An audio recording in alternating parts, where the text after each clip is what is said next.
Hello, everyone. My name is Jacky Francis Finneran, and as you've seen, my topic for today is challenging yourself as a gateway to personal growth. Now, to start off, I want all of you to try and think about the last time where you truly challenged yourself. And I don't mean something willy-nilly, like trying to pass an exam or winning a game of basketball, but I mean something where you truly required to give a prolonged effort over a long period of time. Something like increasing your GPA from 2.5 to 4.0 in a single semester. Or for us athletes, increasing our vertical jump just a few inches can require hours on hours on hours of grueling training and hard work. Try and think about the last time where each of you faced a challenge such as this. When you came out afterwards, were you stronger, smarter, more capable, more prepared for the next challenge? Well, of course you were. Because that is the nature of how challenge affect us as humans and what I would like to cover today in my speech. Now, challenging yourself, challenges as a whole, they've never been roadblocks, they've never been setbacks.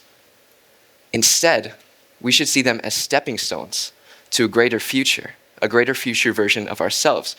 Because the way that challenges affect us and affect our mental are similar to the way that exercise can strengthen our body, right? And this idea isn't new. It's been around for generations, for hundreds of years, tracing all the way back to the wise words of Seneca. Difficulties strengthen the mind, just as labor does the body. See, for me, there's no quote more synonymous with my topic than this one, because it clearly illustrates, right, how stepping out of your comfort zone and pushing through the discomfort can often lead to a better version of yourself, can often lead to improvement in all ways of life. For example, right, a lot of successful people in history have accredited their success to how they faced challenges in the past. Thomas Edison is a really great example. He tried hundreds upon hundreds upon hundreds of different ways before he finally found the experiment that finally worked. And his invention was something that we now find in all of our homes today, the light bulb.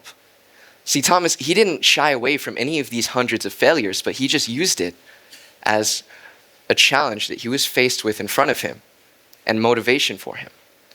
Another example is J.K. Rowling.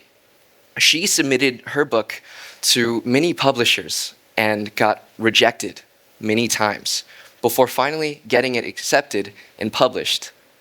And now I'm sure a lot of you know the name of this book because it is the worldwide sensation, Harry Potter. These are just a few examples of how challenges that challenge every part of us, right? Our mind, our bodies, our perseverance, our discipline, they can help us become a better person. Now, I'm sure all of us have been through our own fair share of challenges in the past. But for me, my greatest challenge was just coming up here on stage to speak with all of you. My first time on stage was a little bit over 2 years ago, my first time speaking, and it was an extremely rocky experience. I didn't know how to hold the mic, my voice was shaky and mumbly, and that day I got a lot of negative feedback on my speaking. A lot of people were telling me different ways that I can improve, and I knew myself that it wasn't the best performance that I could have given. I took this to heart, and I decided that something needed to change. So I pursued improvement. I looked at photos of myself, videos of myself, I practiced in the mirror, and I did everything I could to try to improve my speaking as a skill. Over the past 2 years, I've taken every single opportunity possible presented to me to jump up on another stage and to be able to practice my speaking in front of a real audience. And I can speak about this so confidently because I know how long it took and I know the achievement that I've had. And I'm sure we've all faced something like this in the past where we've done something, taken something that feels very impossible, very difficult, and then taking it, making it become a second nature to us.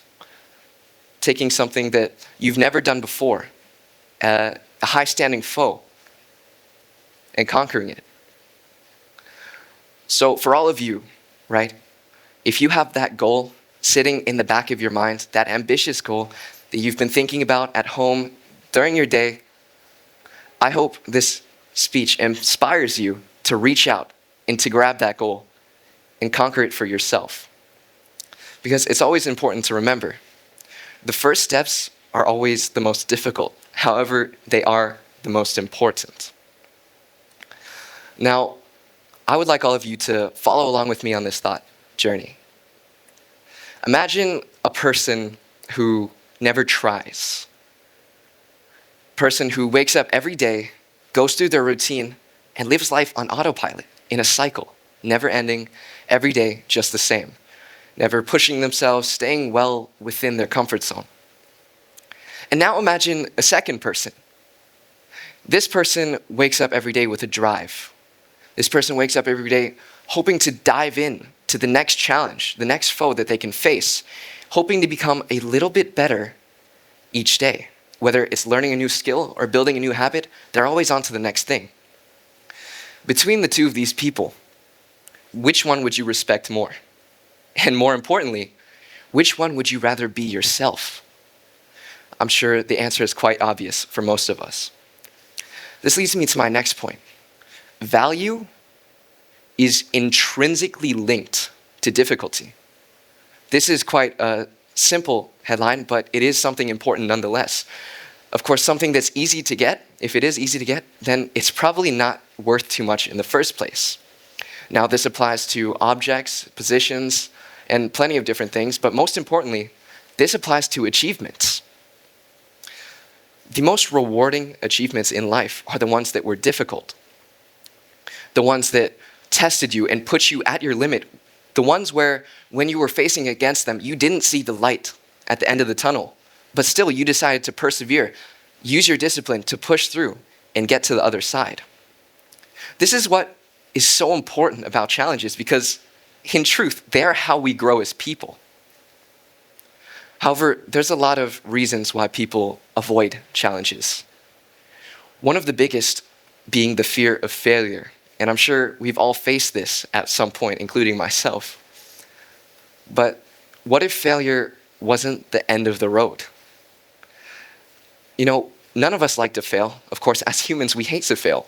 It's frustrating, it tests our patience, and even at times, it can be very embarrassing. But it's all over once we realize that failure isn't the end of the road.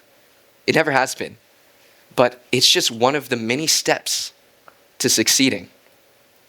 Every roadblock, every adversary, everything that stops us from reaching our challenge is just there to build us even further. A lot of successful people in the world who are where they are now accredit their position to the failures and the mistakes that they've made in the past and how that it's made them stronger and more resilient to further challenges. For example, Michael Jordan, one of the greatest basketball players of all time, he was cut from his high school basketball team. But he took that personally, and he trained day in and day out to become the household name we know him as now. Another big example, Steve Jobs.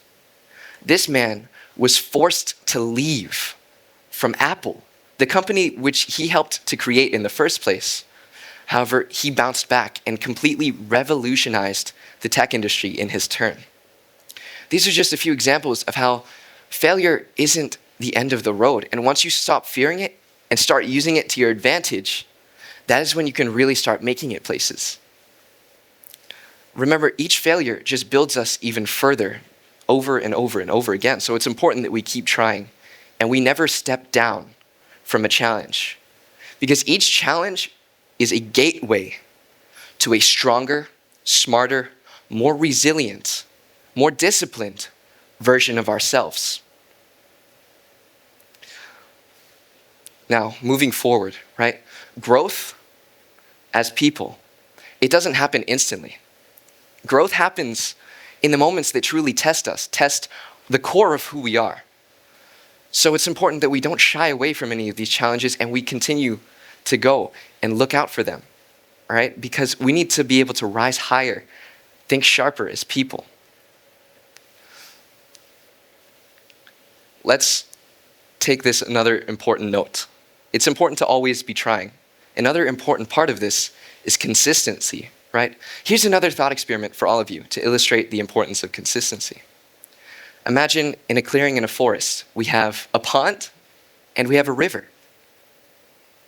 100 years from now, what will have changed here? Well, chances are the pond is going to look nearly exactly the same as it did a century ago. Calm, unmoving, chill. But the river will have been spending the last 100 years raging through the forest, rushing through, carving the land into its own shape, making the most efficient path for water to travel. See, this illustrates that effort compounds. And the way we can use our effort is by facing challenges. Because without challenges, we stagnate like a pond. And with them, we're able to grow. So now I hope my speech has inspired all of you to take your own risks and to take your own challenges that you've had in mind and to reach out for them. So now I leave you with this one final question. Tough times don't last, but tough people do. So what challenge will you take on next? Thank you.